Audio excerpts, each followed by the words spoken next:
إن الحمد لله نحمده ونستعينه ونستغفره ونعوذ بالله من شرور أنفسنا ومن سيئات أعمالنا من يهده الله فلا مضل له ومن يضلل فلا هادي له وأشهد أن لا إله إلا الله وحده لا شريك له وأشهد أن محمدا عبده ورسوله أما بعد. Louange à le Créateur des cieux et de la terre pour tout ce qui nous accorde comme bien comme grâce. Et on lui demande de prier son prophète Mohammed sallallahu alayhi wa sallam, sa famille, ses compagnons et tous ceux qui les ont suivis jusqu'au jour de la rétribution. Celui qu'Allah a guidé, personne ne peut l'égarer. Celui qu'Allah a égaré, personne ne peut le guider. Alors nous sommes toujours dans l'explication de Sul Sunnah de l'imam Ahmed ibn Hanbal, rahimahullah ta'ala. On s'est arrêté à la parole de l'imam Ahmed lorsqu'il dit wa tarkul bid'i wa kullu bid'atin fahiya dalalatun. L'imam Ahmed nous a dit usul sunnati indana atamassuk bima kana alayhi ashabu rasulillahi sallallahu alayhi wa sallam wal iqtida'u bihim wa tarkul bid'i wa kullu bid'atin fahiya dalalatun. Il a dit les fondements de la croyance chez les gens de la sunna consistent à s'attacher à la voie sur laquelle étaient les compagnons du messager d'Allah, suivre leur exemple, délaisser les innovations car toute innovation est égarement.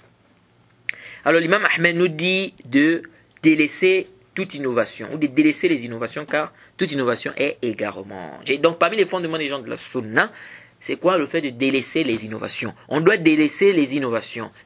Pourquoi? Car toute innovation est égarement. Et ça, c'est le prophète Mohammed sallallahu alayhi wa sallam qui a dit cela. Et le prophète nous a mis en garde contre les innovations. Il a dit wa iyyakum wa muhdathatil umur. Il dit prenez garde des nouveautés, donc des innovations.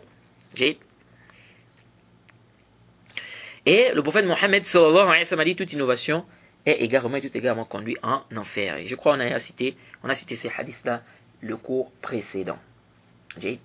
Alors on a vu déjà la définition de l'innovation sur le plan linguistique et également dans la législation. Et on a vu aussi que al-asl fil ibadat al-mana'.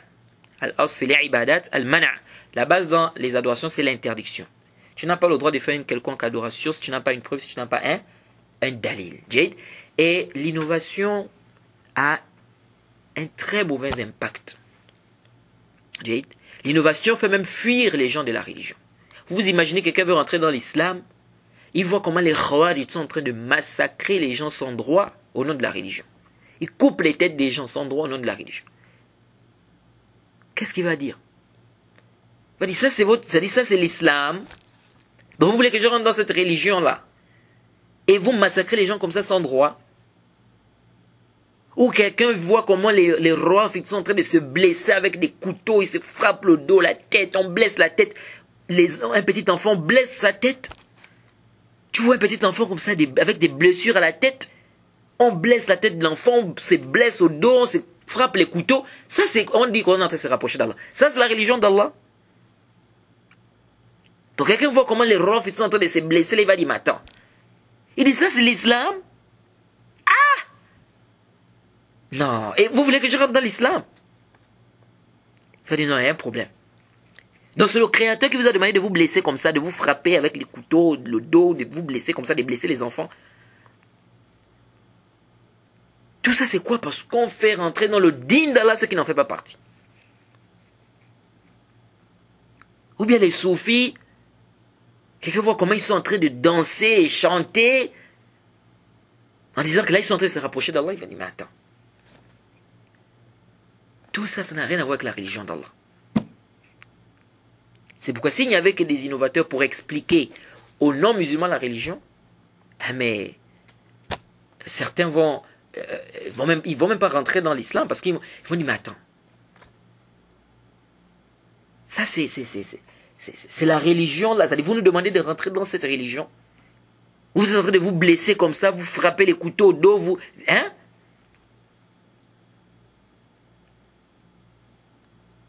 Est-ce que vous suivez? Donc tout ça, ça n'a rien à voir avec le dîn d'Allah. Se blesser comme ça avec les couteaux, le dos, on se frappe, on blesse les enfants, on blesse la tête, tu vois des cicatrices à la tête et tout. Ça n'a rien à voir avec le dîn d'Allah. Rien du tout. Et on ne doit pas négliger l'innovation. Alors on ne doit pas négliger le cas de l'innovation, les frères. C'est pas quelque chose qu'on doit prendre à la légère. Il faut vraiment prendre garde. L'innovation a des très mauvais impacts. Déjà sur la personne. Et même quand on regarde au niveau du dîn. Parce que ça peut empêcher même les gens d'entrer dans l'islam. C'est-à-dire que toi, comment tu peux être la cause? C'est-à-dire tu es parmi les gens qui freinent. Tu es parmi les gens qui empêchent les gens d'entrer dans l'islam. Tu vas dire quoi devant Allah? Yawm al-Qiyamah.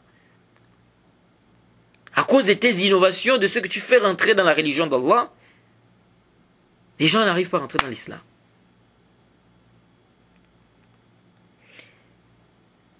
Et vous allez voir qu'aujourd'hui, malheureusement,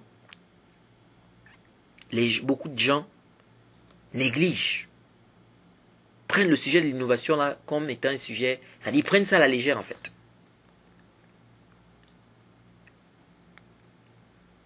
Et d'ailleurs, c'est même pas d'aujourd'hui.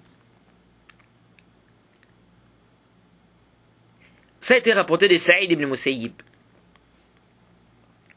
Ce athar est rapporté par Abdur Razak dans le Musannaf, numéro 4755. C'est rapporté par Darimi aussi, numéro 450, Bayhaqi fil Kubra, numéro 413, et c'est authentifié par le Sheikh Al-Albani. Ce athar-là est un tariq où il y a un rapporteur qui est majhoul, qui est inconnu. Mais Sheikh Al-Albani a authentifié ce athar dans le Irwa, au tome 2 à la page 236. On nous dit que Saïd ibn Musayyib a vu un homme.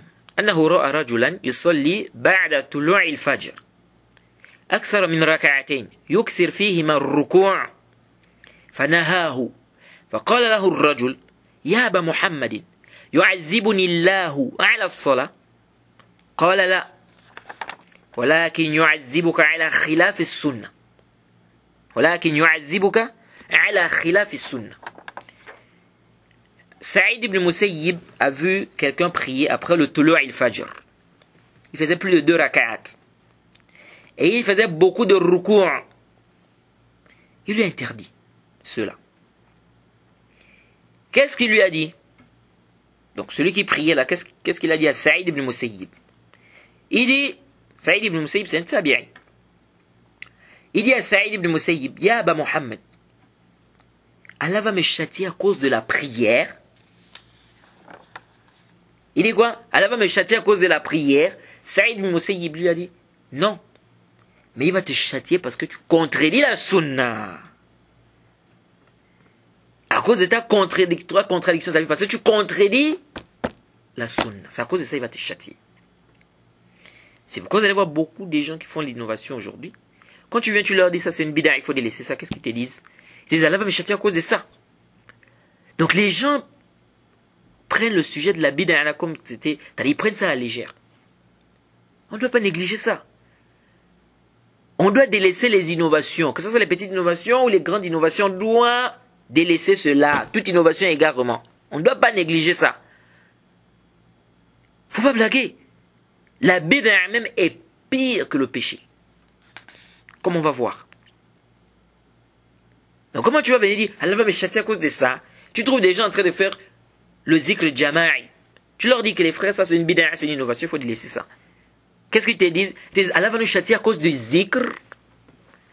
Tu es sûr qu'Allah va nous châtier à cause du zikr? Non, le problème n'est pas au niveau du zikr. Le problème est la façon dont vous êtes en train de faire le zikr. Qui vous a précédé dans ça? Qui vous a enseigné le zikr? Qui a enseigné le zikr là? C'est pas le prophète Mohammed sallallahu alayhi wa sallam. Le prophète a enseigné ça comme ça. Il a demandé de faire ça comme ça. Donc le problème n'est pas au niveau du zikr. Le problème est sur la manière dont vous êtes en train de faire le zikr. Donc on va pas vous châtier parce que vous faites le zikr. Non, on va vous châtier à cause de quoi? Votre contradiction de la sunna. Parce que vous faites le zikr, n'est-ce pas, d'une manière contraire à ce qui a été légiféré. Et vous allez voir que beaucoup des bid'a aujourd'hui sur la terre, c'est comme ça. Ce sont des bid'a idafiyya. C'est-à-dire à la base, on a d'abord, cette adoration est d'abord prouvée à la base. L'adoration est prouvée à la base, mais eux ils prennent l'adoration là, ils ajoutent des choses ou bien ils font ça d'une manière autre que la manière qui a été enseignée ou la manière qui a été légiférée. Donc ils vont te dire le zikr, non, le zikr est légiféré, c'est une adoration, mais la façon dont vous êtes en train de faire le zikr là, c'est pas comme ça. Donc c'est pas parce que on a c'est quelque chose est légiféré au niveau du asl que ça veut dire que le wasf aussi est légiféré. C'est pas parce qu'à la base L'adoration est légiférée. Donc c'est légiféré de faire le zikr.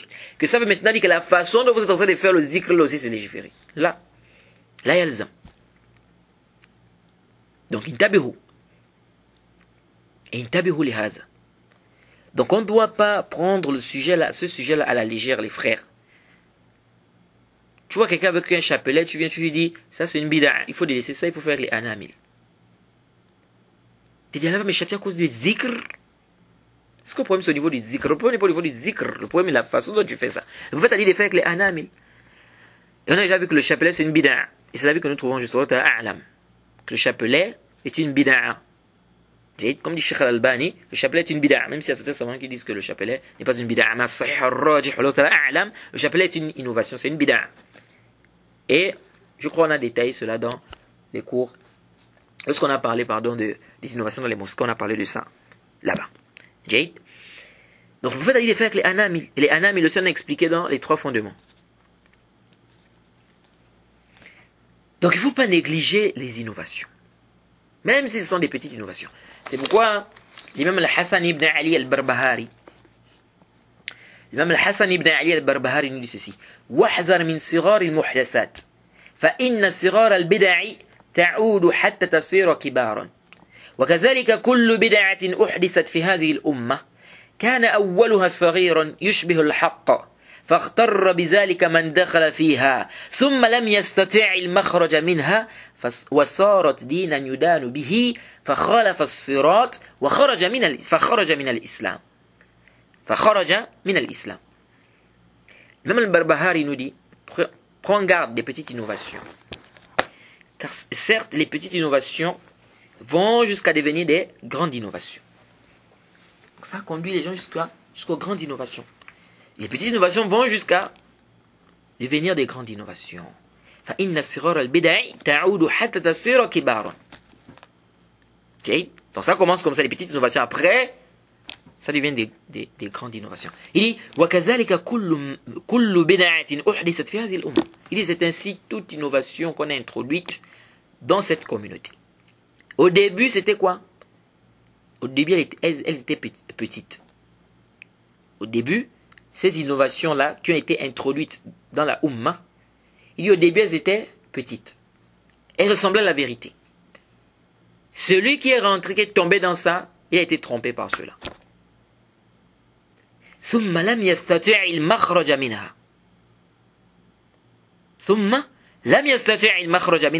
وصارت دينا يدان به فخلف الصراط فخرج من الإسلام. Et donc celui qui est rentré, donc qui est tombé dans cette innovation-là, Jade, il n'a plus pu sortir de là. Il n'a pas pu sortir de là. C'est devenu quoi? Il dit c'est devenu la religion. C'est devenu une religion par laquelle il adore maintenant son Seigneur. Il a contrôlé le droit chemin, il est sorti de l'islam. Alors, l'imam al-Barbahari a dit quoi? Il dit au début, il dit c'est ainsi toutes les innovations qui étaient introduites, n'est-ce pas, dans cette communauté. Au début, c'était des petites innovations qui ressemblaient à la vérité.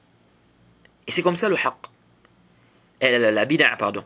La bid'a, tu vas voir que il y a une ishtibah avec le haqq, ça ressemble au haqq. Ça ressemble à la vérité. C'est pourquoi les gens qui appellent au khuruj aujourd'hui, qu'il faut se rébeller contre les gouverneurs musulmans, qu'est-ce qu'ils vont dire? Ils vont te dire, il faut qu'on applique la charia, l'application de la charia. Vous voyez, le chef, il est injuste. Il fait ceci, il fait cela. Allah subhanahu wa ta'ala a dit ça, le prophète a dit ceci. Quand les gens écoutent ça, ils disent, mais attends, mais ils ont raison. Il faut appliquer la charia. Et puis il est injuste, le chef. Ce qu'il fait, c'est de l'injustice, il a raison. Non, allez, yallah, il faut faire le khuruj. Ah, ils ont été trompés. Donc ils ont pris quelque chose qui est haqq, ils ont mélangé ça avec le batil, avec le faux, et voilà comment ils ont entraîné les gens dans le dolal. Donc la bid'a, c'est comme ça. Ça ressemble au din, à la religion. Tu vois comme si c'est le haqq, c'est la vérité. Parce qu'il y a un mélange. C'est comme les takfiriyun aujourd'hui. Ceux qui font le takfir sans boabit aujourd'hui. Ils vont te dire quoi? Tawhid, tawhid, tawhid, tawhid. Celui qui fait le shirk, c'est un kafir. Celui qui fait le couvre, c'est un kafir. Celui qui fait le grand shirk, c'est un kafir. Celui qui fait le grand couvre, c'est un kafir. Tawhid, tawhid, tawhid. Allah a mis en garde contre le shirk. Le prophète a mis en garde contre le shirk. Il faut délaisser le shirk. Donc quand tu vois, tu dis, Masha'Allah, il a raison, il faut délaisser le shirk. Il met en garde contre le shirk. Mais ce qui se cache derrière ça, c'est quoi? C'est le batil. C'est quoi? C'est le takfir des gens bidouni dhawabit.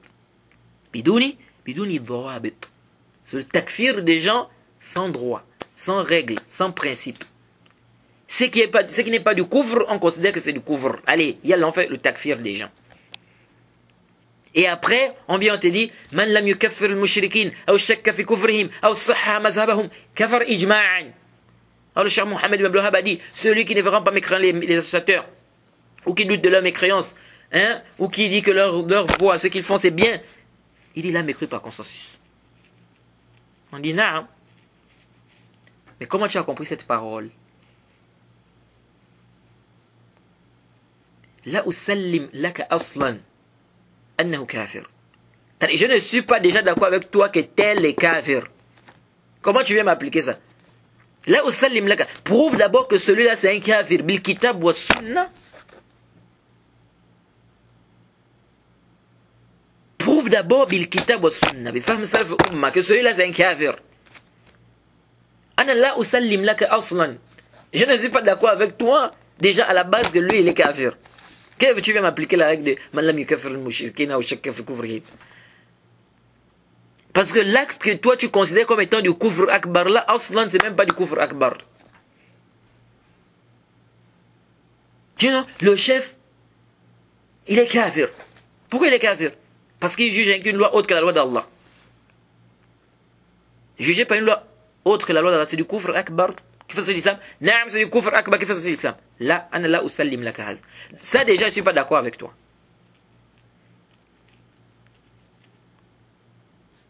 Ça déjà, je ne suis pas d'accord avec toi. Donc, commençons d'abord à régler ce problème-là. Est-ce que ça d'abord c'est du kufr akbar ou pas? Avant de vouloir, tu vas chercher la règle pour venir m'appliquer ça. Et c'est comme ça qu'ils font. Des actes qui ne sont pas des actes du kufr akbar, ils considèrent que c'est du kufr akbar. Ils font sortir la personne de l'islam et ils font sortir de l'islam tous ceux qui ne sont pas d'accord avec eux. Et même si l'acte c'est un acte du kufr akbar, même si l'acte là c'est du kufr akbar,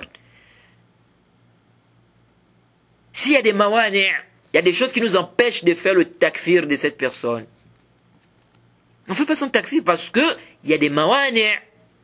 Et ces mawani' là sont prouvés bil kitab wa sunnah. C'est-à-dire nous avons des dalils dans le Coran et la sunna qui prouvent que ça c'est des mawani' du takfir. C'est-à-dire des choses qui nous empêchent de faire le takfir.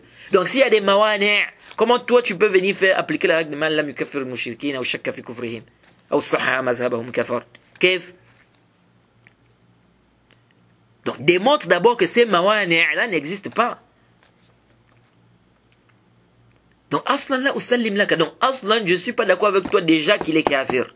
C'est-à-dire prouve d'abord qu'il est kafir avant de venir appliquer d'abord la règle. Prouve d'abord bil kitab wa sunnah que ça c'est un kafir. Avant de venir appliquer la règle là. Donc c'est comme ça ils sont. Tawhid, tawhid, tawhid. C'est pourquoi certains savants te disent que le tawhid chez les takfiriyoun, c'est quoi? C'est le takfir. Le tawhid chez eux, c'est le takfir. Tu fais pas le takfir des gens qui ont fait le takfir, ton tawhid a des problèmes. C'est comme ça. Donc, tawhid chez eux, c'est égal à takfir.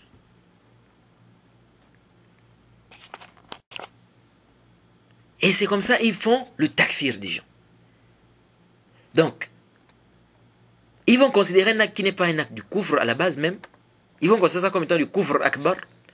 Ensuite, ils font le takfir de celui qui a fait cet acte. Toi, tu viens, il te dit celui-là c'est un kafir. Tu n'es pas d'accord avec lui. Toi aussi, tu es kafir. Et celui qui va douter de ton kufr aussi, il dit que c'est un kafir. Et celui qui va douter du kufr de celui qui a douté de ton kufr aussi, c'est un kafir. Et celui qui va douter du kufr de celui qui a douté, n'est-ce pas, du kufr de celui qui a douté de ton kufr aussi, il est kafir. Et voilà comment c'est une silsila en fait. Jusqu'à ils vont même faire le takfir de tout un village, de tout un quartier. Et ça peut même arriver jusqu'à... Il peut même arriver au degré de faire le takfir de tout un pays. Il n'y a plus de musulmans dans le pays là où il est. Il est le seul musulman. Comme celui qui avait dit, je ne connais pas un musulman sur la terre si ce n'est pas moi, et puis quelqu'un qui est là-bas si c'est dans tel pays. D'autres sont même arrivés à un degré, tellement ils ont fait le takfir, ils sont arrivés à un degré même où ils doutent de leur propre foi. C'est-à-dire lui-même, il doute même, est-ce qu'il est encore musulman? Tellement il a fait le takfir des gens, il commence à douter sur lui-même maintenant. Est-ce que moi je suis encore musulman? Tout ça c'est quoi? L'exagération dans le takfir. Jade, disons le takfir, ça a des dawabit, ça a des critères, ça a des règles que les savants ont expliquées, ont détaillées, n'est-ce pas, qui sont tirées du kitab wa sunna. Si ces conditions, lorsqu'on veut, quelqu'un tombe dans un acte de couvre, les conditions sont réunies, Jade, on fait le takfir de la personne. Naam, on dit c'est un kafir parce que les shurut ont été réunis. Ça se takfir bihaq. Mais quand on fait le takfir comme ça, n'importe comment, on fait le takfir de tout le monde. Hein? Tout celui qui tombe dans un acte de couvre, takfir yalla, sans regarder les dawabit. Et celui qui ne fait pas son takfir, lui aussi il est kafir. Et celui qui ne fait pas le takfir de celui-là aussi il est kafir, ainsi de suite. Ça c'est le désordre. Et ça c'est pas la voie de nos savants. C'est pas la voie de nos savants de faire le takfir dans le désordre comme ça. Les savants, n'est-ce pas, mettent des dawabit quand on parle des questions du takfir. Et on a assez détaillé cette question-là, la question du takfir et tout ça, les shurut, tout ça, on a beaucoup parlé de ça. On a parlé ça dans les adjectifs de l'islam, on a parlé dans les 3 fondements. On a suffisamment parlé de cette question. Donc il dit, ces innovations, donc au début c'était des petites innovations et ça semblait la vérité. Et donc la personne qui est tombée là-dedans a été trompée et la personne n'a pu plus sortir de là. Ne pouvait plus sortir de là. Et effectivement, le mubtadi', ce qu'il dit, c'est devenu quoi? C'est devenu une religion par laquelle il adore son Seigneur. Il a contrôlé le droit chemin, il est sorti de l'islam. Celui qui tombe dans l'innovation, le cheikh ici a dit, là, il ne pouvait plus sortir, il n'a pas pu sortir de cette innovation.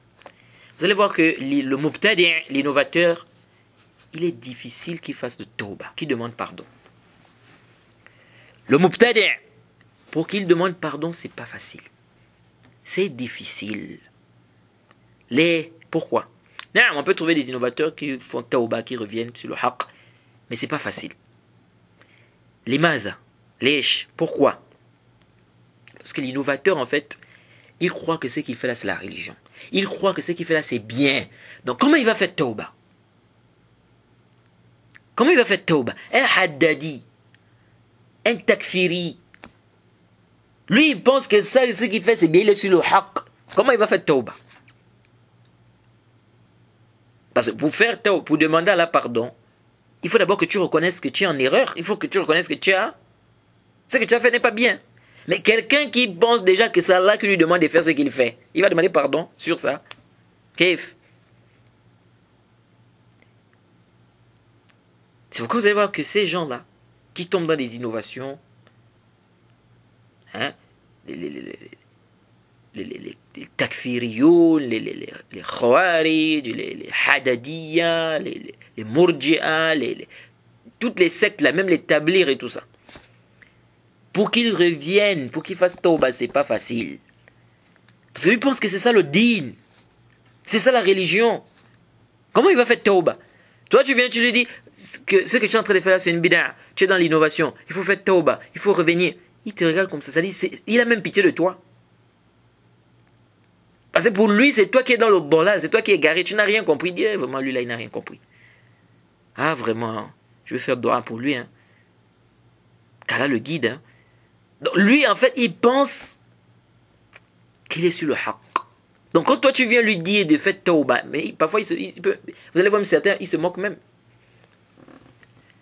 Tu dis de faire tawbah, il se moque de toi. Parce que pour lui, c'est toi qui n'as rien compris. Lui, il est sur la vérité, c'est toi qui n'as rien compris. Donc quand tu lui dis de faire tawbah, il a pitié de toi même. Il se dit, c'est lui qui a même pitié de toi. Il dit vraiment, je vais beaucoup faire dua pour toi, pour que tu comprennes. Tu es vraiment dans l'égarement. Donc quelqu'un comme ça, il va faire tawbah comment? C'est difficile. Alors que celui qui fait le péché, le plus souvent, il fait quoi? Il sait qu'il est en erreur. Et lui, là, le tauba, c'est plus facile. Parce que lui, il sait que ce qu'il est en train de faire, c'est pas bien. C'est pourquoi celui qui fait le péché, quand tu vas venir lui dire que mon frère, ce que tu fais, c'est pas bien, il faut faire tauba, il faut demander la pardon. Akol le shay. Par exemple, quelqu'un qui fait le zina, qui fait la fornication. Parce que le mubtadi, lui, ce qu'il fait, il attribue ça au din. Il dit que c'est le din. C'est pourquoi les savants disent que le mubtadi il est plus grave. C'est-à-dire que la bid'a est plus grave que le péché. La bid'a est plus grave que le péché. Parce que la bid'a, celui qui fait la bid'a, non seulement il attribue ça au din, parce qu'il dit que c'est le din qui demande de faire ça, en plus de ça, lui là pour se repentir c'est difficile. Par contre le péché, celui qui fait le péché, Jade, lui là, c'est facile, il peut se repentir, c'est-à-dire il peut se repentir facilement. C'est pourquoi celui qui fait le péché, si tu viens le voir, pour lui dire qu'il faut faire tauba, ce que tu fais c'est pas bien, le zina c'est interdit, Allah interdit le zina, c'est interdit de voler. La moindre des choses qui puisse te dire c'est quoi?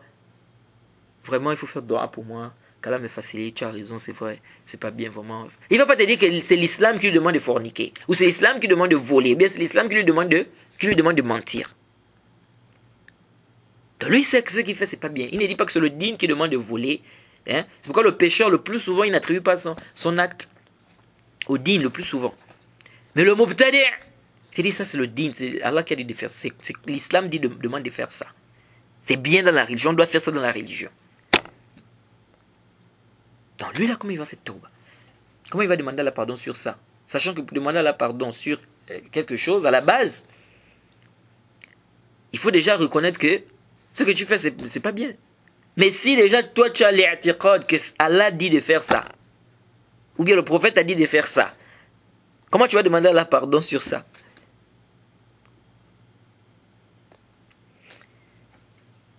Donc c'est pourquoi il faut avoir peur des innovations les frères.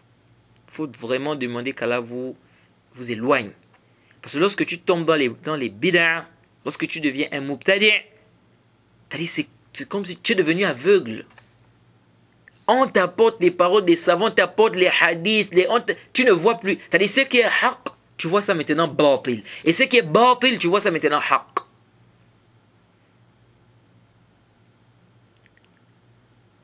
Là où tu vois les hadadiyya, les takfiriyoun, les tabliriyoun, hein, les murji'a, toutes ces sectes-là, les sectes que vous connaissez là, tu vas apporter tout, c'est-à-dire tu vas apporter tout ce que tu peux apporter comme dalil. Lui voit que tu es comme à côté de la plaque, tu n'as pas bien compris.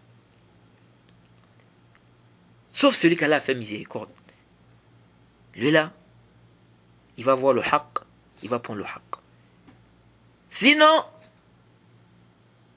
tu vas apporter tout ce que tu vas apporter là. Il ne voit pas tout ça là, il voit que c'est pas comme ça. C'est toi qui n'as pas bien compris. C'est pourquoi les innovateurs, vraiment, c'est difficile qu'ils reviennent sur la vérité. Jade.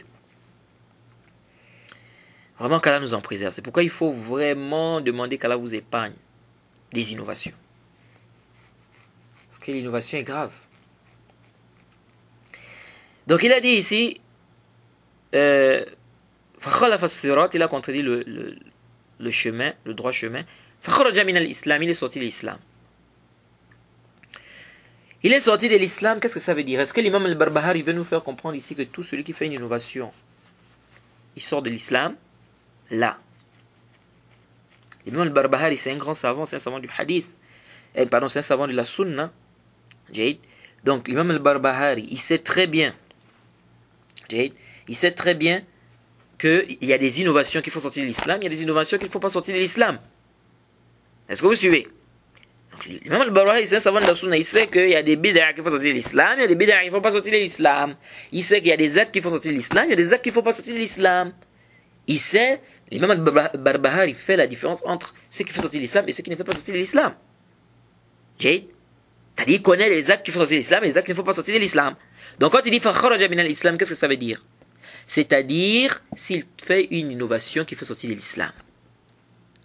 Ou, s'il fait une innovation, il fait des innovations, et que ces innovations-là le conduisent à faire quoi? Jusqu'à il va faire le kufr. Là, il sort de l'islam. Si ces innovations-là le conduisent jusqu'à il va faire maintenant le kufr, il sort de l'islam. Parce que celui qui fait des innovations, il ne fait que faire des innovations, craint pour lui. Donc ici, ça ne veut pas dire que toute innovation, c'est du kufr, comme certains disent. Hein, cette secte-là, la secte comment ils appellent? Les gens du Nigeria, là. Hein? Jabata et l'autre, là, Rashid et leurs suiveurs. Ça, c'est des khawarij, des mubtadi'a, dullal, des innovateurs, des égarés. Ils disent que toute innovation, ça fait sortir l'islam, c'est du kufr akbar. Et c'est une secte qui est en train de prendre de l'ampleur petit à petit. Ils sont déjà au Bénin, et j'ai même appris qu'ils sont déjà arrivés au Gabon, qui sont dans la capitale économique à Port-Gentil. Il y a un groupe là-bas. Ceux-là disent quoi? Toute innovation, c'est du kufr. Qu'est-ce que c'est ça?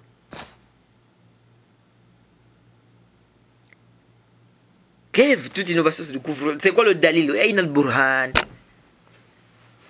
Je demande à un des suiveurs de ces égarés, là, Jabata et l'autre. Je demande à un de leurs suiveurs, où est la preuve que toute innovation c'est du kufr? Il me dit, le prophète a dit toute innovation également, tout également conduit en enfer. Subhanallah. Ça c'est le dalil qui dit que toute innovation c'est du kufr. Le prophète te dit toute innovation est égarement. Tout égarement conduit en enfer. Est-ce que tout égarement c'est du kufr akbar? Est-ce que tout ce qui conduit en enfer c'est du kufr akbar? Là. C'est pas toute innovation qui est du grand kufr, de la grande mécréance. Parce que c'est pas tout égarement qui est de la grande mécréance. Toute mécréance est égarement, mais c'est pas tout égarement qui est de la mécréance.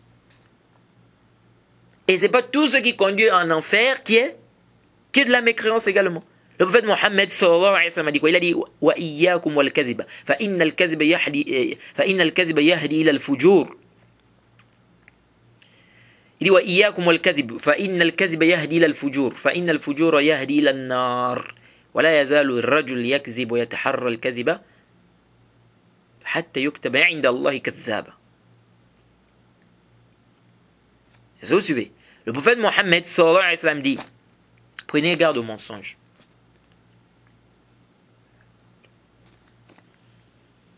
Il dit car le mensonge conduit à la perversité conduit en enfer. Et l'homme ne va cesser de mentir jusqu'à ce qu'il soit inscrit auprès d'Allah comme étant un menteur. Le prophète a dit quoi? Il a dit prenez garde au mensonge car le mensonge conduit à la perversité conduit en enfer. Ça veut dire quoi? Que celui qui est pervers, il est kafir. Donc tout celui qui est pervers, il est kafir. Parce que le prophète a dit ça conduit, la perversité conduit en enfer. Donc c'est pas parce qu'il dit que toute innovation conduit en enfer que ça veut dire que toute innovation est du kufr. Donc lorsque tu viens dire que tel acte c'est du grand kufr, il faut un dalil. Il faut un dalil. C'est parce que le kufr, quand tu dis ça c'est du kufr, c'est pas parce que tu penses ou tu sens. Sinon chacun va dire ce qu'il pense. Moi je pense que ça c'est du kufr, moi je pense que ça, et l'autre va dire ceci, l'autre va dire cela, et on va faire le takfir des gens comme ça, et ça c'est le désordre. Le din d'Allah c'est pas comme ça. Si tu dis que tel acte c'est du kufr, aïna dalil, c'est quoi le dalil? Là on a un dalil que ça c'est du kufr, on dit c'est du kufr. Si là où il n'y a pas de dalil, on dit que c'est pas du kufr, parce qu'il n'y a pas de dalil. Donc intabihu li hadha les frères. Faites attention. Donc, et même si le prophète avait dit toute innovation c'est du kufr. Déjà, le prophète n'a pas dit ça. Il a dit toute innovation est égarement et tout égarement conduit en enfer. Et c'est pas tout égarement qui est du kufr. Tout kufr est égarement, mais c'est pas tout égarement qui est du kufr. Jade. Il a dit égarement conduit en enfer, c'est pas tout ce qui conduit en enfer qui est du grand kufr qui fait sortir l'islam. Jade. Nous disons, même si le prophète avait dit toute innovation est kufr. Toute innovation est du kufr, même si le prophète avait dit ça. On ne pouvait pas prendre ce texte-là et faire abstraction des autres textes pour dire que toute innovation fait sortir l'islam. Même si le prophète avait dit toute innovation est du kufr, on ne pouvait pas prendre ce texte-là et comprendre que le coufre qui est voulu ici, c'est le grand coufre. Et laisser les autres textes, non.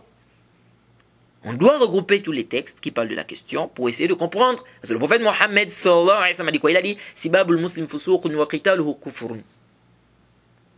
Insulter le musulman, c'est de la perversité. Le combattre, c'est du kufr. Qu'est-ce que ça veut dire? Celui qui combat un musulman, il est devenu kafir? Non. Et pourtant, le prophète a dit wa qitaluhu kufrun. Qu'est-ce que ça veut dire kufr ici? Ça veut dire le grand kufr? Non. Sauf s'il fait l'istihlal, ça c'est autre chose.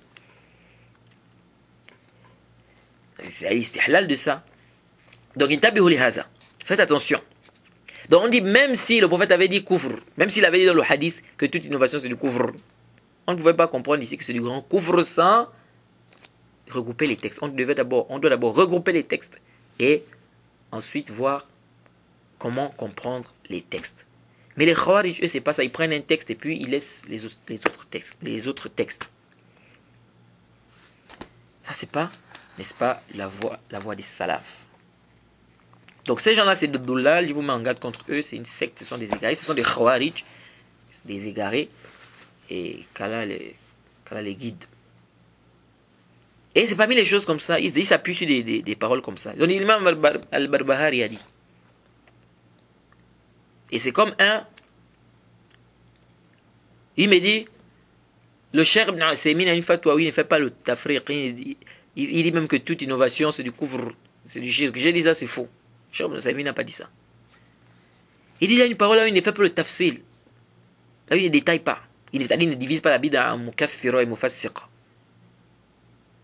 J'ai dit le Cheikh Ibn Uthaymin a des paroles claires où il dit bien que la bid'a, nous avons une innovation qui est mukaffira et une innovation qui est mufassiqa. Une parole qui est sarih, claire.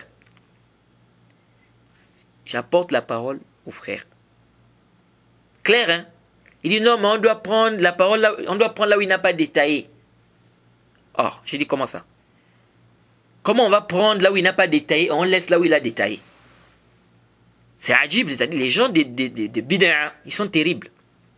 Donc on laisse là où le savant a détaillé, on va prendre là où il n'a pas détaillé.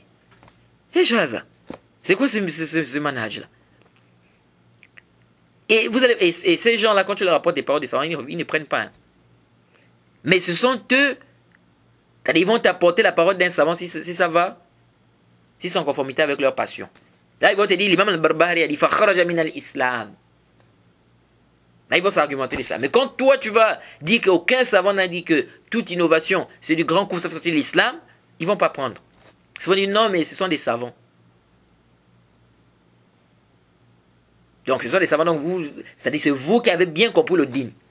Donc, toute la Ummah, tous ces savants, pendant tous ces siècles-là, ils n'ont rien compris au sujet de la bid'a. C'est vous qui avez bien compris le sujet de la bid'a à notre époque. Et c'est comme ça les gens des bid'a. Vous allez voir que les gens qui ont des maladies dans le cœur, des gens qui ont de l'inclinaison, n'est-ce pas, qui ont au cœur l'inclinaison vers l'égarement, ils suivent toujours ce qui est équivoque, ce qui n'est pas clair, ce qui est ambigu. C'est pourquoi lorsque vous voyez quelqu'un qui suit toujours ce qui est ambigu, ce qui est équivoque, sachez que c'est quelqu'un qui a dans son cœur une inclinaison vers l'égarement. Toute personne que vous allez voir comme ça, qui suit ce qui est équivoque, il est ce qui est clair, sachez que celui-là, il a dans son cœur une inclinaison vers l'égarement. Oui. Vous allez voir des gens comme ça, ils sont toujours en train de prendre des trucs ambigus, des trucs qui ne sont pas clairs. Bon, j'ai vu dans un hadith, c'est-à-dire des hadiths équivoques, où il y a c'est-à-dire c'est pas clair, ça nécessite d'autres textes pour mieux comprendre. Il va prendre, il va dire, j'ai vu dans un hadith, le prophète a dit ça, et donc on peut comprendre ça. J'ai dit oui, le sens qui est voulu par ce hadith, c'est ça, c'est ça, c'est ça. Pourquoi? Parce qu'il y a un autre hadith là-bas clair qui explique cela. Mais lui il ne veut pas ça, il laisse ça, il continue à te dire, non mais on peut aussi comprendre ça de... Je t'ai dit que ce hadith, on ne peut pas le comprendre ainsi. On le comprend à la lumière de l'autre texte là, parce que l'autre texte là vient détailler ça, et c'est clair, et l'autre texte est plus que clair. Pourquoi tu veux laisser ce qui est clair pour suivre ça? Et à chaque fois, il est toujours en train de t'amener des trucs ambigus, des trucs équivoques. Ah, quand tu vois quelqu'un comme ça là, ça c'est un signe que dans son cœur, il y a quoi? L'inclinaison vers l'égarement. Et les gens comme ça, vous allez les voir, quelques temps après, vous allez entendre. Oh, il a abandonné l'islam, oh, il n'est plus musulman. Ou bien il est maintenant vrai, tu le vois avec vraiment des grosses têtes de l'innovation. Dès que vous voyez quelqu'un comme ça, qui est toujours en train de suivre ce qui équivoque, il laisse ce qui est clair, sachez que c'est quelqu'un qui a dans son cœur une inclinaison vers le dolal, une inclinaison vers l'égarement. Tu vas porter quelqu'un plus de 60 hadiths. Plus de 60 hadiths clairs du prophète sur l'interdiction de se rebeller contre les gouverneurs musulmans. Lui va aller s'accrocher sur un texte ou une parole d'un savant qui n'est pas clair, où on peut comprendre ça, on peut comprendre ça. Il va s'accrocher sur ça. Tu dis, mais tous les hadiths que je te cite là, plus de 60 hadiths clairs, tu laisses ça pour t'accrocher à un texte qui n'est pas, c'est-à-dire qui est équivoque, on peut comprendre ça, on peut comprendre ça. Ou à une parole d'un savant, on peut comprendre ça, on peut comprendre ça. Mais les textes là sont clairs, plus de 60 hadiths. Pourquoi tu laisses ça? Pourquoi tu veux seulement t'accrocher à ça, à ce texte-là, ce seul texte-là? Ça c'est quoi? Ça c'est un signe que dans son cœur il y a quoi? Il y a de l'inclinaison vers le dolal. Donc toute personne que vous allez voir qui est toujours en train de suivre ce qui est équivoque, Jade, sachez que cette personne-là a dans son cœur une inclinaison vers l'égarement. Jade, c'est comme ça Omar ibn al-Khattab, il a frappé Sabir à cause de quoi? À cause de toujours suivre ce qui n'est pas clair, ce qui est équivoque. Toujours en train de suivre ce qui est ambigu, ce qui n'est pas clair. Donc, tout celui qu'on voit comme ça là, on dit quoi? On dit que toi, tu as dans ton cœur l'inclinaison vers l'égarement. Et il ne me dit pas, Hal shaqaqta an qalbi. Il ne me dit pas, est-ce que tu as ouvert mon cœur pour savoir? Comment tu sais ça? Hein, vous êtes maintenant les intentions des gens. Là, le prophète Mohammed sallallahu alayhi wa sallam me dit, le prophète, quand il a lu le verset, la sourate Al-Imran, sourate 3, verset 7, lorsqu'Allah subhanahu wa ta'ala dit, Huwa allazi anzala alayka al-kitaba minhu ayatun muhkamatun hunna ummul kitab, wa ukhra mutashabihat, fa amma allazina fi qulubihim zayghun fayattabi'una ma tashabaha minhu bitiraa al-fitnati wa bitiraa ta'wilihi wa ma ya'lamu ta'wilahu illa Allah war-rasikhuna fil ilmi yaquluna آمنا به كل من عند ربنا وما يذكر إلا أولو الألباب. Allah subhanahu wa ta'ala dit, selon la traduction rapprochée, c'est lui qui a fait descendre sur toi le livre. Ici se trouvent des versets sans équivoque qui sont la base du livre et d'autres versets, n'est-ce pas, qui peuvent prêter à interprétation diverse, donc d'autres versets qui ne sont pas clairs, qui ont besoin d'autres versets pour être éclaircis. Il dit, les gens donc qui ont au cœur une inclinaison vers l'égarement mettent l'accent sur les versets à équivoque, cherchant la dissension en essayant de leur trouver une interprétation, alors que nul n'en connaît l'interprétation à part Allah et ceux, n'est-ce pas, qui sont bien enracinés dans la science. Ils disent, nous y croyons tous, tout est de la part de notre Seigneur, mais seuls les doigts d'intelligence se rappellent. Bon, ce verset, on avait déjà vu qu'on pouvait le lire de deux façons. On peut faire le wasl aussi. Jade. Donc on peut dire, ici, nul n'en connaît l'interprétation à part Allah et ceux qui sont bien enracinés dans la science. Ils disent, nous y croyons, tout est de la part de notre Seigneur, n'est-ce pas, mais seuls les doigts d'intelligence s'en rappellent. Ou bien on dit, nul n'en connaît l'interprétation à part Allah. Mais ceux qui sont bien enracinés dans la science disent, nous y croyons, tout est de la part de notre Seigneur, mais seuls les doigts d'intelligence s'en rappellent. On avait déjà fait le tafsir de ça dans Aqidatu Wasitiyya. Jade. Alors, ce qui nous intéresse ici, le prophète Mohammed sallallahu alayhi wa sallam, quand il a lu ce verset, dans le Sahih Muslim et Bukhari et bien d'autres, le hadith d'Aïcha radhiyallahu anha, il a dit quoi? Il a dit, إذا رأيتم الذين يتبعون ما تشابه منه فأولئك الذين سمى الله فاحذروهم. Il a dit, si vous voyez ceux qui suivent, ceux qui équivoquent, ceux qui ambigus, sachez que ce sont eux qu'Allah subhanahu wa ta'ala a parlé, ici, là, dans ce verset-là. Il a dit, prenez garde d'eux. Prenez garde d'eux. Donc, si je vois quelqu'un qui suit ce qui équivoque, c'est un dalil que dans son cœur, il y a quoi? Il y a l'inclinaison vers l'égarement. Donc, ne me dis pas, Hal shaqaqta an qalbi? Est-ce que tu as ouvert mon cœur? Comment tu sais? On dit, Ya akhi barakallahu fik. ici là, le prophète m'a dit, d'abord Allah subhanahu wa ta'ala a dit, ceux-là qui ont dans leur cœur, ceux qui ont dans leur cœur une inclinaison vers l'égarement, mettent l'accent sur les versets à équivoque. Et le prophète m'a dit, si vous voyez des gens, le prophète Mohammed nous a dit dans les hadiths, que si vous voyez des gens qui suivent ce qui équivoque, sachez que ce sont eux dont Allah parle ici. Et Allah a dit que ces gens-là ont quoi? Ils ont dans leur cœur une inclinaison vers l'égarement. Donc il a dit, si vous voyez des gens qui suivent ce qui équivoque, sachez que ce sont ces gens-là qu'Allah subhanahu wa ta'ala a parlé dans ce verset-là. Puisqu'il a lu le verset, ensuite il a dit ça, que ce sont eux qu'Allah subhanahu wa ta'ala a parlé. Et Allah subhanahu wa ta'ala a dit que ce sont des gens qui suivent ce qui est équivoque. Il a dit quoi? Il a dit, pardon. Allah subhanahu wa ta'ala a dit que ceux-là qui ont dans leur cœur une inclinaison pour l'égarement, suivent ou bien mettent l'accent sur ce qui est équivoque. Donc c'est plus que clair. Donc je vois en toi, je vois bien que là tu es en train, toi tu suis toujours ce qui est équivoque.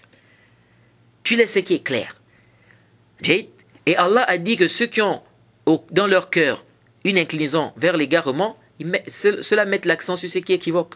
Et le prophète a dit que si vous voyez des gens qui suivent ce qui est équivoque, sachez que ce sont ceux-là qu'Allah subhanahu wa ta'ala a parlé. Donc ça prouve que tu as dans ton cœur une inclinaison vers l'égarement. Donc ne me dis pas hal shaqaqta an qalbi. Hal shaqaqta an qalbi, là.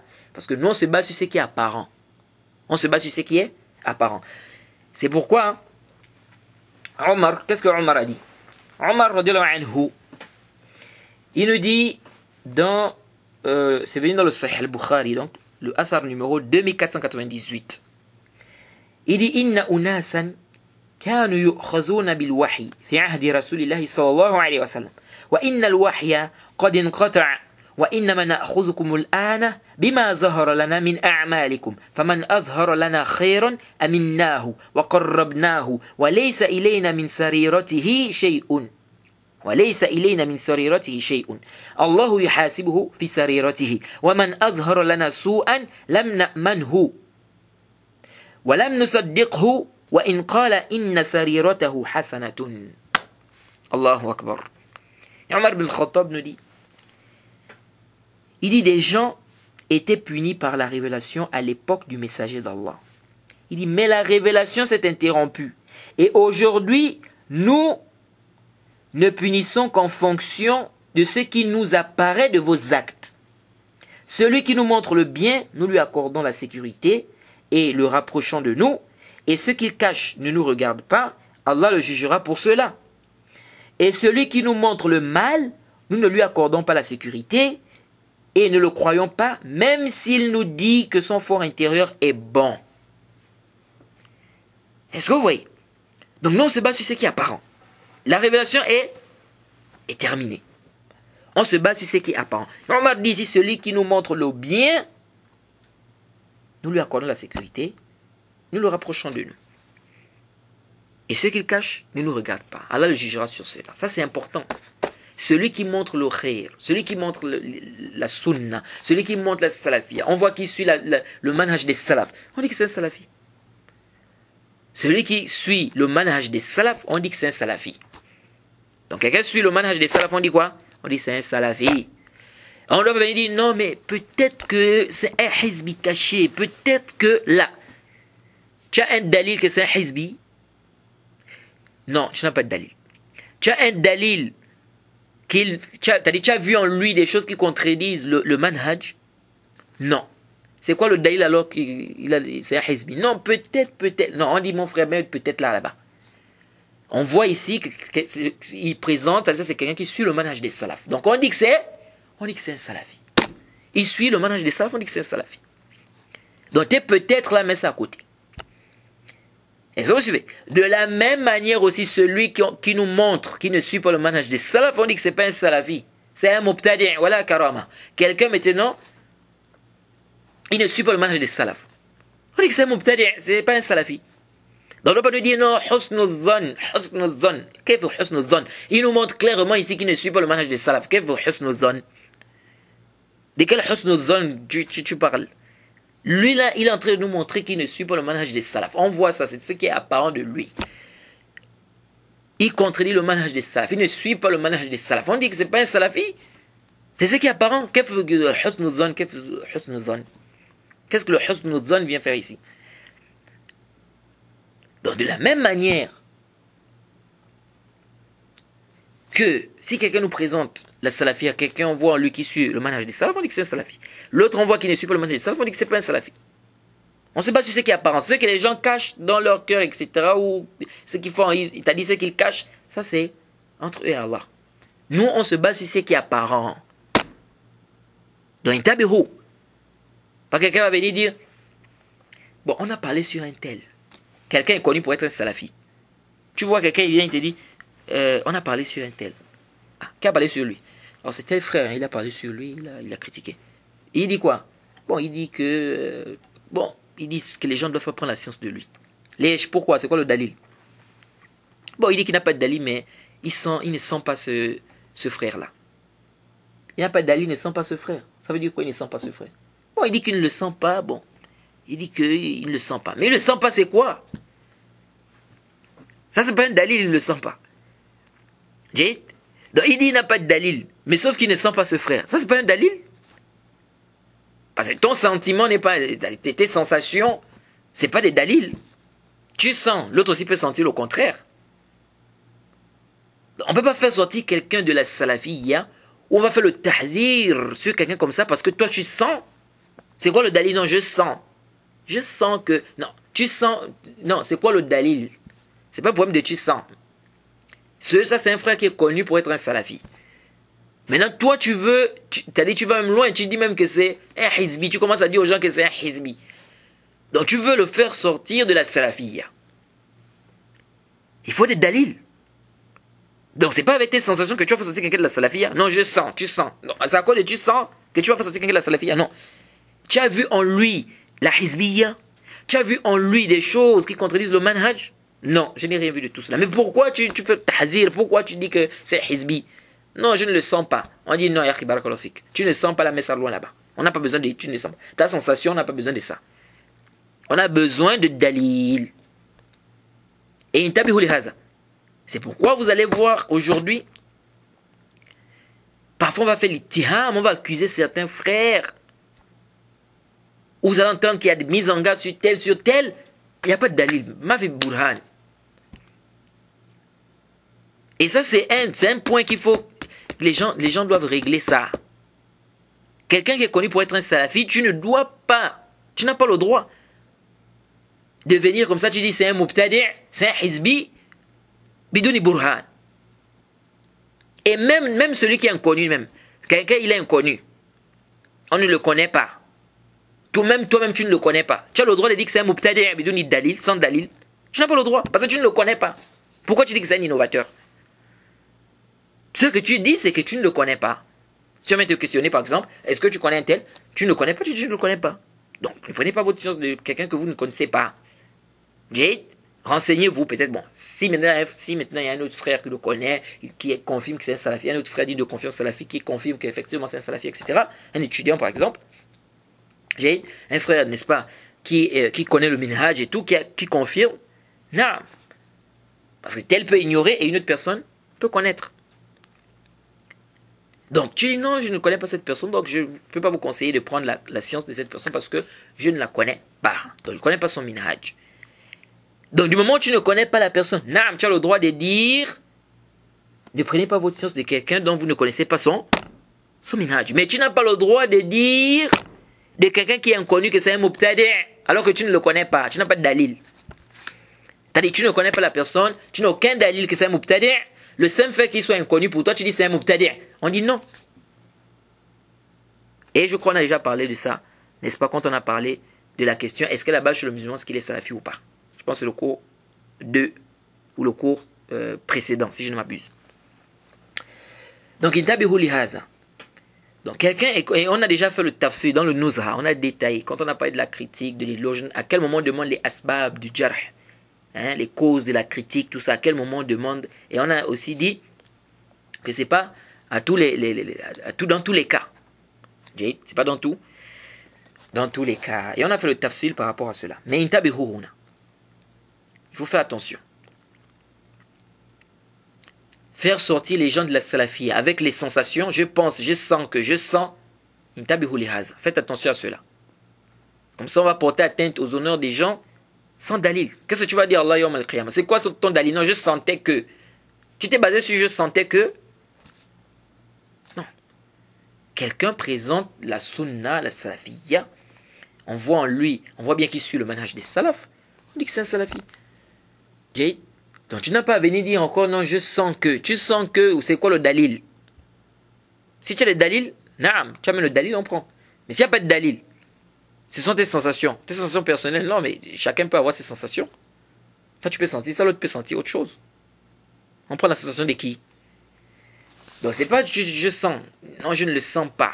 Bon, tu ne le sens pas, ça veut dire quoi? Qu'est-ce que tu as vu en lui? Il y a quelque chose que tu as vu qui n'était pas clair ou quelque chose? Non, il n'y a rien. Mais pourquoi? Donc, intabihu li hadha. Donc, on se base sur ce qui est apparent. Et c'est pourquoi Omar ici nous dit donc celui qui présente la salafiyya. Pardon. Il dit celui qui présente le bien. Omar dit celui qui présente le bien. Celui qui nous montre le bien, nous lui accordons la sécurité et le rapprochant de nous. Et ceux qui cachent ne nous regardent pas, Allah le jugera pour cela. Donc quelqu'un qui montre le bien, on le juge par rapport à cela. Il dit, et celui qui nous montre le mal aussi, nous ne lui accordons pas la sécurité et ne le croyons pas. Même s'il dit, dans son fort intérieur, qu'il est bon. Même s'il dit que son fort intérieur plutôt est bon. Donc quelqu'un qui montre, quelqu'un qui ne suit pas le manhaj des salafs. On voit bien qu'il ne suit pas le manhaj des salafs. On dit que ce n'est pas un salafi. Il ne suit pas le manhaj des salafs. Même s'il dit dans sa bouche que c'est un salafi. Est-ce que vous suivez? Donc le fait que quelqu'un dise qu'il est salafi, ça ne suffit pas. C'est-à-dire que c'est pas parce que tu as dit que tu es salafi dans ta bouche que forcément tu es aussi, qu'en réalité tu es salafi. Tu peux dire je suis salafi, mais on voit en toi le contraire. Est-ce que vous suivez? Donc si quelqu'un dit je suis salafi, mais on voit en lui le contraire, est-ce que le fait qu'il ait dit je suis salafi, ça suffit pour qu'on dise que c'est un salafi alors qu'on voit en lui le contraire? Le fait qu'il ait dit ici je suis salafi, ça ne suffit pas. Pourquoi? Parce qu'on voit en lui le contraire. Les takfiriyoun aujourd'hui, ou bien les khawarij, beaucoup parmi eux te disent qu'ils sont salafis. Est-ce qu'en réalité ce sont des salafis? Non. Le tablir, il te dit qu'il suit la sunna. Est-ce qu'en réalité il suit la sunna? Non. Le mubtadi', tu vas venir voir un mubtadi', tu vas lui dire que tu es innovateur, il va te dire oui je suis innovateur. Un mubtadi', il va te dire que je suis innovateur. Non, je suis mubtadi'. Il ne va pas te dire ça. Il va te dire je suis la sunna, je ne suis pas un mubtadi', je ne suis pas un innovateur. Donc celui-là qui contredit le manhaj des salafs, qui ne suit pas le manhaj des salafs, on dit que c'est pas un salafi, même s'il dit au niveau de sa bouche que je suis salafi. Alors, l'imam al-Barbahari, donc, on continue, donc on revient à la parole de l'imam al-Barbahari. Il dit, donc il a dit, فَخَرَجَ مِنَ الْإِسْلَامِ. Il dit, فَانْظُرْ رَحِمَكَ اللَّهِ كل من سمعت كلامه من أهل زمانك خاصة فلا تعجلن ولا تدخلن في شيء منه حتى تسأل وتنظر حتى تكلم فيه أحد من أصحاب النبي صلى الله عليه وسلم أو أحد من العلماء فإن أصبت فيه أثرا عنهم فتمسك به ولا تجاوزه لشيء ولا تختار عليه شيئا فتسقط في النار. Je pense que ça on avait déjà lu cela. Il dit donc, regarde, qu'Allah te fasse miséricorde, tout celui dont tu vas entendre sa parole, n'est-ce pas, principalement à ton époque, n'est-ce pas, à ton temps, il dit ne te précipite pas, n'adopte rien de lui, de sa parole, jusqu'à ce que tu demandes et tu regardes. Est-ce que un des compagnons a dit cela? Un des compagnons a parlé sur cela? Ou un des savants a dit cela? Un des savants a-t-il parlé sur cela? Il dit si tu trouves un texte concernant cela d'eux, alors accroche-toi à cela, ne dépasse pas cela et ne fais pas précéder, n'est-ce pas, ne fais pas précéder autre chose sur cela. Il dit sinon tu tombes en enfer. Donc on avait déjà vu cette parole-là. Donc même le Barbahari nous donne conseil ici. Donc il ne faut pas te précipiter.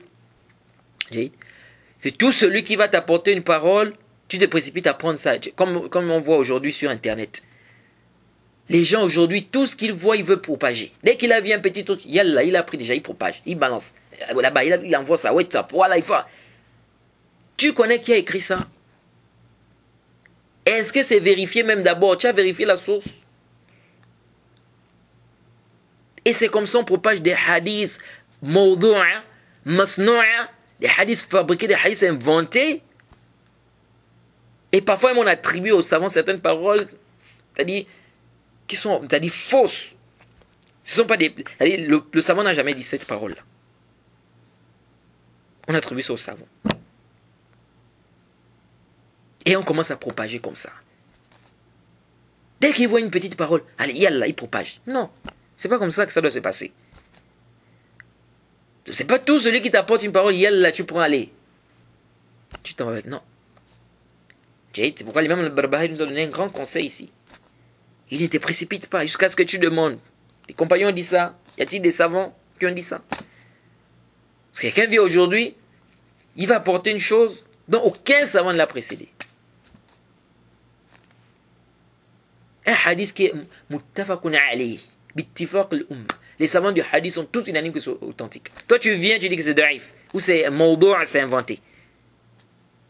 En 2017. Toi tu es qui? Tu n'es même pas un savant des hadiths. Asla. Et aucun savant ne t'a précédé dans ça. Donc ta parole n'a pas de qima. Ta parole n'a pas de qima.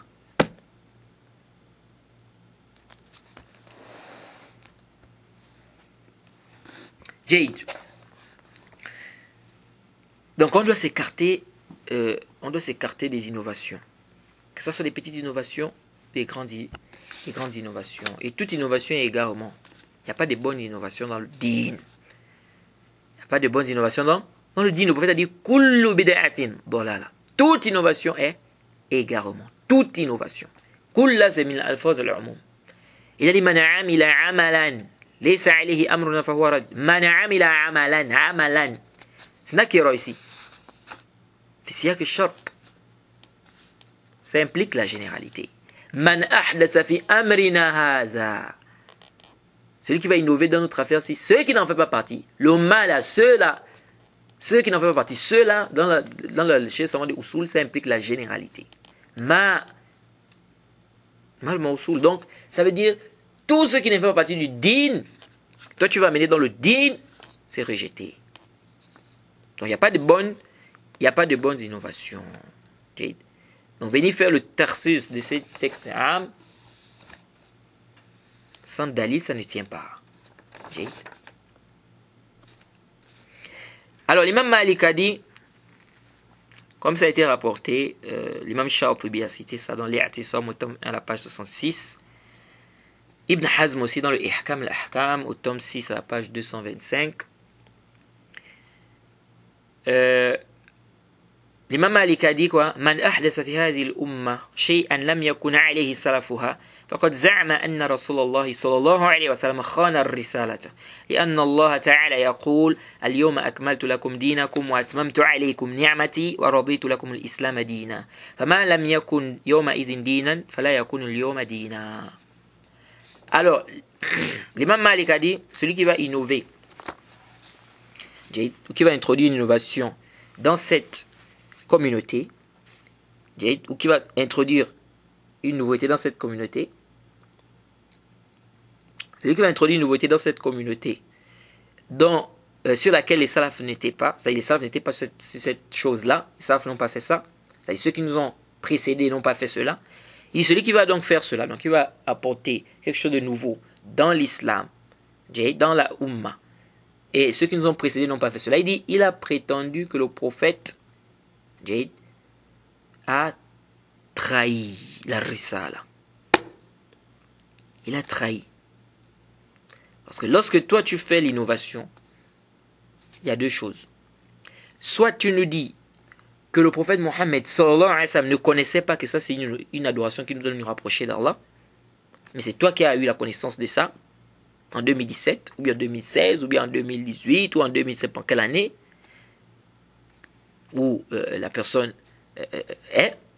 sera. Donc toi tu as découvert en 2016 par exemple telle adoration, ou tu as découvert ça en 2015, ou bien quand on va être en 2018 quelqu'un va découvrir telle ou telle adoration. On dit, soit tu nous dis que le prophète Mohammed sallallahu alayhi wa sallam ne connaissait pas cela, donc c'est toi qui as découvert ça, Et ça, c'est très grave. Celui qui dit ça, c'est grave. C'est-à-dire celui qui dit qu'il a découvert des adorations qui doivent nous rapprocher d'Allah que le prophète ne connaissait pas. Ça, c'est grave. Donc, soit tu nous dis ça. Et ça, c'est clair que c'est batil. C'est-à-dire de dire que toi, tu as découvert des adorations qui nous rapprochent d'Allah que le prophète ne connaissait pas. C'est complètement batil. Donc, soit tu dis ça, soit tu dis le prophète connaissait cette adoration-là. Jade. Alors là, on va te dire, si le prophète connaissait ça, il nous a demandé de faire ça. Si tu dis oui, on va te dire où est le dalil, où est-ce qu'il nous a demandé de faire ça. Ou bien est-ce qu'il a fait ça. Si tu dis oui, on va te demander où est-ce qu'il a fait ça. Si tu dis non, on dit donc, tu es en train de prétendre que le prophète n'a pas tout transmis, il a caché des choses. Donc il connaissait que ça va nous rapprocher d'Allah, mais il n'a pas dit, il a caché, il a gardé ça pour lui. Et c'est toi maintenant qui as découvert ça. Donc tu es en train de dire que le prophète a fait quoi? Il a trompé, il a trahi. Et ça c'est grave. Jade, ça c'est du couvre.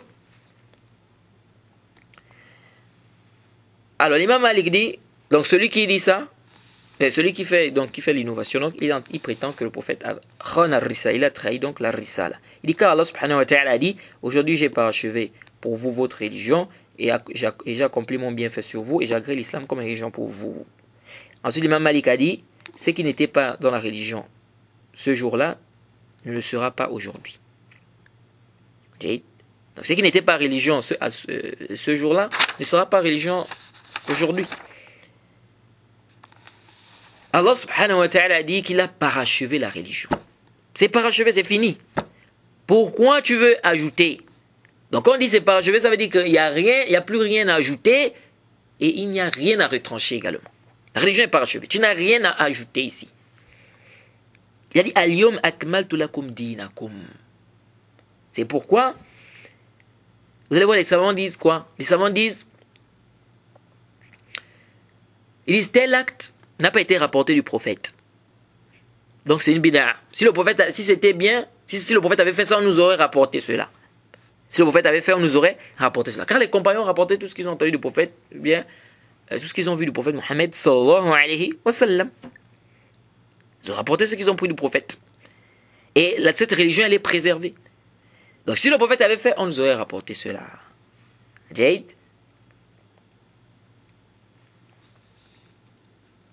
Alors, intabihu huna. Quand l'imam Malik dit, celui-là qui fait l'innovation, il est en train de prétendre que le prophète a trahi la risala.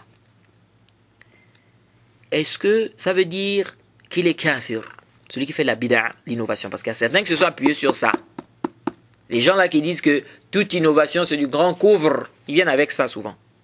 L'imam Malik a dit que celui qui prétend, donc celui qui fait l'innovation, donc il a prétendu que le prophète a trahi la risala. Et celui qui dit que le prophète a trahi la risala, c'est pas du couvre. Celui qui dit que le prophète a caché des choses, il n'a pas tout transmis. On lui a demandé de transmettre, il a caché des choses, il n'a pas tout transmis et tout ça. Il a trahi. Ça c'est du couvre. Ils disent donc, quand l'imam Malik dit celui qui fait l'innovation, il a prétendu que le prophète a trahi la risala, ça montre que celui qui fait la bid'a c'est un kafir. Ah, ici on dit ghalat. Tu t'es trompé ici. Ça c'est une erreur. L'imam Shatibi, dans l'I'tisam, il a expliqué ça. Et le livre de l'I'tisam, l'I'tisam de l'imam Shatibi, c'est un très bon livre au niveau des bid'a, au niveau des innovations, en ce qui concerne l'innovation. Parce qu'il a vraiment regroupé plein de masaïl là-bas concernant l'innovation. Et là-dedans, il a parlé de cette question-là. Il dit la parole de l'imam Malik ici, il dit c'est min bab l'istilzam. C'est-à-dire, c'est ce qu'implique son acte. C'est comme on peut dire une présupposition. C'est-à-dire c'est une relation de déduction entre l'énoncé et les conclusions entraînées par cet énoncé. Là, on parle de présupposition. Présupposition. C'est-à-dire, ici, là, c'est ce qu'implique l'acte qu'il est en train de faire. Jade. Mais ça ne veut pas dire qu'il a dit ça. Est-ce qu'il a dit ça? Non. Mais son acte, là, implique ça. C'est-à-dire, on déduit ça de son acte. C'est une déduction. Mais il n'a pas dit ça. Intabihu. Donc, quand l'imam Malik dit qu'il a prétendu que le prophète a trahi la risala, ici, là, c'est une déduction. C'est-à-dire, on a déduit ça de son acte. Mais ce n'est pas qu'il a dit ça. C'est très important ce que je suis en train d'expliquer là, les frères. Parce que ça, là, seulement, ça a égaré des gens. Ça veut dire quoi? Et celui qui fait la bid'a, quand il est en train de faire la bid'a, c'est comme s'il est en train de prétendre que la religion n'est pas complète. Il y a des choses qui manquent. Jade. Et donc lui, il doit faire ça parce que ce qu'il est en train de faire, le prophète n'a pas enseigné ça. Donc, c'est comme s'il est en train de prétendre que la religion n'est pas complète. Il manque des choses. Et le prophète n'a pas enseigné ça, il a caché ça. Donc on dit ici, il n'a pas dit ça, mais c'est une déduction. C'est-à-dire, c'est ce qu'implique son acte. Et on ne fait pas le takfir de quelqu'un comme ça. C'est pourquoi les savants te disent lazim al-qawl laysa bi-qawl. Lazim al-qawl laysa bi-qawl. Ça veut dire quoi? C'est-à-dire, ce qu'implique la parole n'est pas la parole, n'est pas une parole. Ce qu'implique la parole n'est pas une parole. C'est-à-dire, ce qu'implique la parole de quelqu'un n'est pas sa parole. C'est ce qu'implique sa parole. Mais est-ce que c'est sa parole? Non, il n'a pas dit ça. Il n'a pas dit ça. C'est ce qu'implique sa parole. C'est pourquoi on dit lazim al-qawl laysa bi-qawl hatta yastalzimahu sahibuhu. Donc ce qu'implique la parole de la personne n'est pas sa parole jusqu'à ce qu'elle reconnaisse qu'effectivement c'est ce qu'elle dit. Donc quelqu'un va donner une parole, mais cette parole-là implique une autre parole. L'autre parole qu'implique sa première parole là, ou bien l'autre parole qu'implique sa parole là, est-ce que c'est sa parole? On dit non, c'est pas sa parole, mais c'est ce qu'implique sa parole. Alors on dit ce qu'implique sa parole, Jade. Donc l'autre parole là, qu'implique, c'est-à-dire l'autre parole, n'est-ce pas, que sa première parole, c'est-à-dire l'autre parole qui implique, c'est-à-dire qui veut dire, Jade, ou qu'on va dire plutôt, ce qu'implique sa première parole là, n'est pas du tout sa parole, jusqu'à ce qu'il reconnaisse qu'effectivement c'est sa parole. Donc la deuxième parole là, ce qu'on dit, parce que ici il a donné une parole, on dit cette parole implique telle parole. Cette deuxième parole là, qui implique sa première parole, est-ce que c'est sa parole? C'est ce qu'il a dit. Non, il n'a pas dit ça, mais on a déduit ça de sa première parole. Donc ici on ne peut pas dire que c'est sa parole, parce que c'est pas lui, il n'a pas dit ça. Mais nous, on a déduit ça de sa parole. Ça implique sa parole, implique cela. Donc on ne peut pas faire le takfir de quelqu'un comme ça. Donc faites attention à cela. Pourquoi les savants disent ça? C'est-à-dire ce qu'implique la parole n'est pas une parole. C'est-à-dire ce qu'implique la parole de la personne n'est pas sa parole en fait. Pourquoi les savants disent ça? Parce que les savants te disent l'être humain ou bien l'homme, quand il parle, parfois il est inconscient de ce qu'implique sa parole. Parfois il ne mesure pas c'est-à-dire ce qu'il est en train de dire, c'est-à-dire ce qu'implique ce qu'il est en train de dire. Est-ce que vous suivez? Ils disent donc, on ne peut pas l'attribuer ce qu'implique sa parole comme ça. Est-ce que vous suivez? Et il se peut même que toi tu penses que cette parole implique cela, quand en réalité ça n'implique pas cela. Est-ce que vous suivez? Donc intabihu. Donc ici, là, les savants disent, comme il y a les ihtimalat, Jade, il y a des hypothèses ici, ils disent donc, on dit lazim al-qawl laysa bi-qawl. Ce qui implique la parole de quelqu'un, ce n'est pas sa parole, jusqu'à ce qu'il reconnaisse que c'est sa parole. Jade. Donc si maintenant lui, il donne une parole, et que cette parole implique une autre parole, quelqu'un donne une parole, cette parole implique une autre parole, on lui dit, Akhi, est-ce que tu sais que cette parole-là que tu viens de dire, ça implique telle parole? Il dit, Naam, je sais que ça implique ça, et c'est ce que je dis. Ah, là on dit maintenant, on peut maintenant dire que ça c'est sa parole. Parce qu'on lui a dit que ta parole implique ça. Et il a reconnu qu'effectivement, il sait que ça implique ça et c'est ce qu'il dit. Mais si on lui dit, est-ce que tu sais que ta parole implique ça? Il dit, non, non, non, c'est pas ce que moi je vais dire. C'est pas ce que je vais dire. Comment ça? Puis non, ça n'implique pas ça. Moi, je suis en train de dire, je suis en train de parler de ça, ça, ça. Ah, est-ce que si on doit dire que ça, c'est sa parole, et il sait qu'implique sa première parole, est-ce qu'on doit dire que c'est sa parole? On dit non. Bon, on dit ça implique. On ne dit pas que c'est ça. C'est sa parole. Mais maintenant, intabihu. Ici, il y a des gens aussi qui prennent ça pour rejeter le haqq. Ils vont te dire, lazim al-qawl laysa bi-qawl. Lui, il veut par là que tu ne dois pas réprimander sa parole, même si sa parole elle est fausse. On dit non. Parce que si le lazim de ton qawl, de ta parole est batil, ça veut dire que le malzoum est batil. C'est-à-dire, si ce qu'implique ta parole est faux, ça veut dire que ta parole elle-même elle est fausse. Parce que cette parole, c'est-à-dire ce qu'implique cette parole-là, c'est le faux. Est-ce que vous suivez? Donc c'est que cette parole, elle est fausse. Donc ici, là, il y a des gens qui vont te donner des paroles, des paroles qui ne sont pas correctes, et des paroles qui impliquent également le faux. Tu viens réprimander, il te dit, tu dis, mon frère, ta parole implique ceci, ça implique cela. Et ça, c'est pas correct. Il faut changer ça. Il t'amène la parole là. On dit, naam, lazim qawl laysa bi qawl. Mais la parole que tu as dite là, c'est-à-dire, naam, je suis d'accord que c'est pas ce que tu as voulu dire. Parce que si tu as dit non, lazim qawl laysa bi qawl. Donc moi, c'est pas ce que je voulais dire. C'est pas, ok, c'est pas ce que tu voulais dire. Là, ishkal. Mais la parole là, elle n'est pas correcte. Elle n'est pas correcte. Donc le fait que tu ne... C'est-à-dire que ce n'était pas ton intention, mais tu n'as pas voulu dire ceci ou cela, ça ne veut pas dire que la parole que tu as eu à prononcer, si c'est une parole qui n'est pas correcte, elle va devenir correcte. Parce que c'est pas ce que tu as voulu dire par cette parole. C'est pas parce que tu as voulu dire ceci ou cela.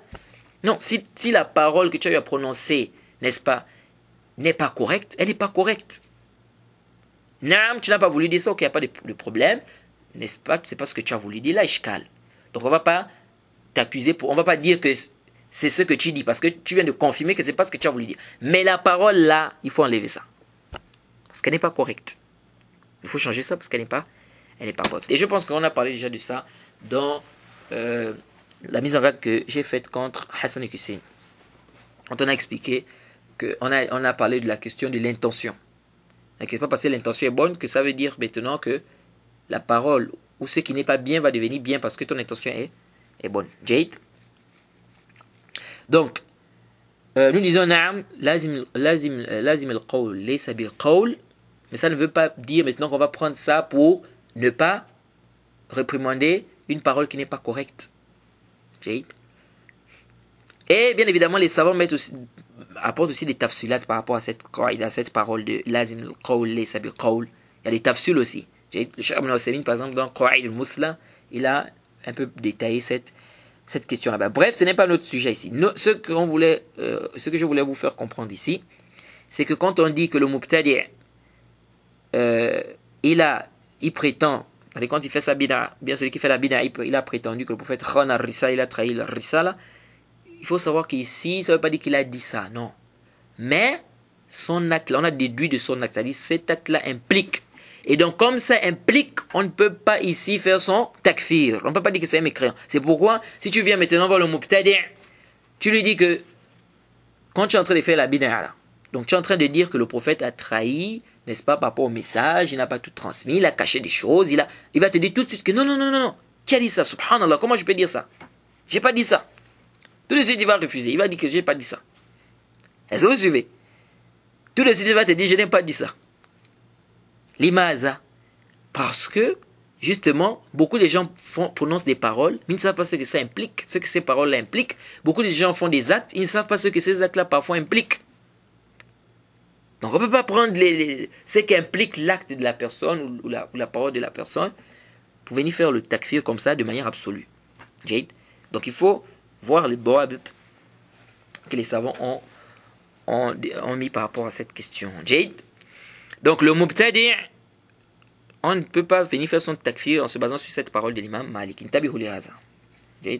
Très bons gens qui viennent s'appuyer sur ça pour faire le takfir de mubtadi'. Et comme on a dit que le mubtadi', il y a celui qui fait des bid'ah, ou bien on va plutôt parler des innovations. L'innovation, il y a l'innovation qui fait sortir l'islam et l'innovation qui ne fait pas sortir l'islam. Par exemple, l'innovation des Jahmiyyah, ça fait sortir l'islam. Jade. Donc, nous avons des innovations qui font sortir l'islam, nous avons des innovations qui ne font pas sortir l'islam. Par exemple, des gens sont en train de faire le zikr jama'i. C'est-à-dire ils font le zikr en groupe. Est-ce que ça fait sortir l'islam? Non, ça ne fait pas sortir l'islam. Quelqu'un utilise son chapelet. Pour nous qui sommes d'avis que c'est une bid'a d'utiliser le chapelet. Est-ce qu'on va dire que lui, là, il est sorti de l'islam parce qu'il utilise le chapelet? Non. Est-ce que vous voyez? Donc, il y a des innovations qui font sortir de l'islam et il y a d'autres qui ne font pas sortir de l'islam. Jade.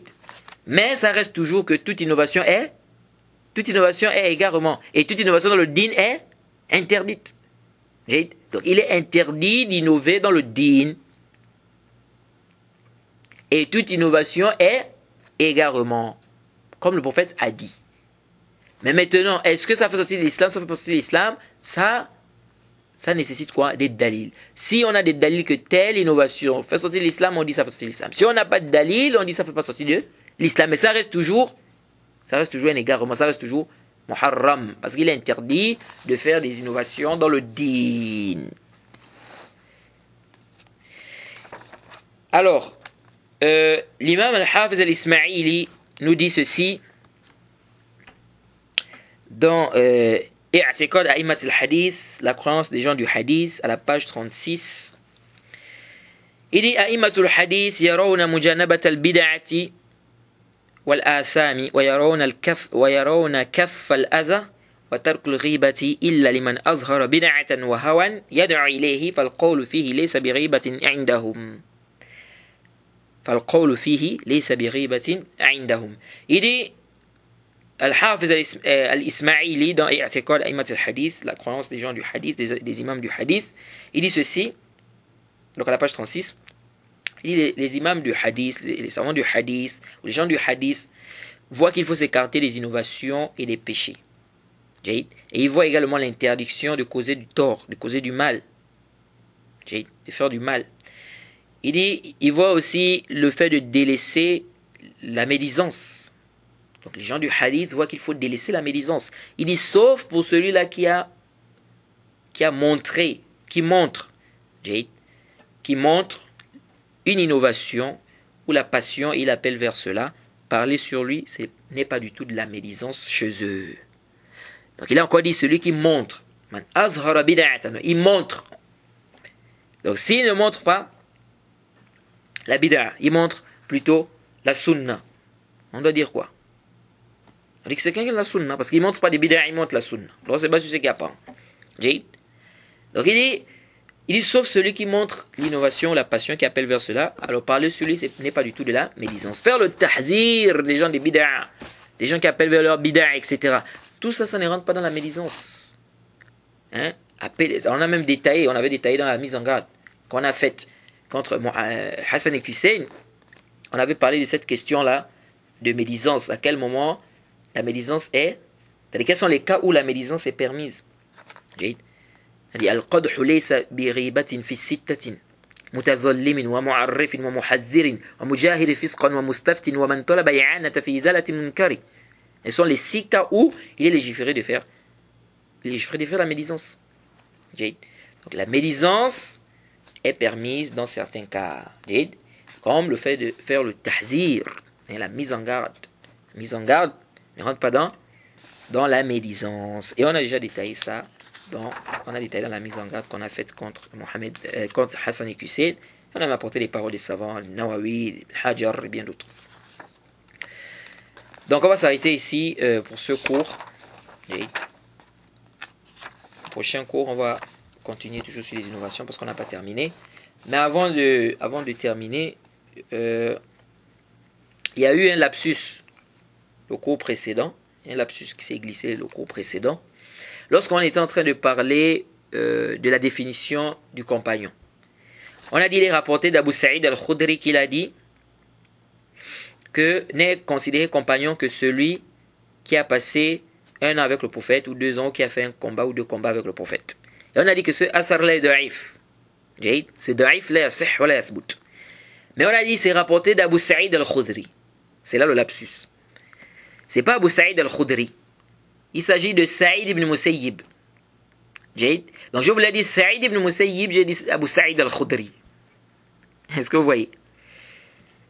Donc c'est pas Abu Saïd al-Khudri, c'est pas rapporté d'Abu Saïd al-Khudri, mais c'est rapporté de Saïd ibn Musayyib. Abu Saïd al-Khudri, c'est le compagnon du prophète. Saïd ibn Musayyib, c'est le tabi'i. Donc c'est plutôt Saïd ibn Musayyib. C'est de lui, c'est-à-dire cette parole-là est attribuée à Saïd ibn Musayyib et non à Abu Saïd al-Khudri. Et comme on a dit, c'est da'if. C'est da'if, la yasih wa la yathbut. Donc on va s'arrêter ici. On demande qu'Allah nous facilite. Wa subhanaka Allahumma bihamdik wa ashhadu an la ilaha illa anta astaghfiruka wa atubu ilayk.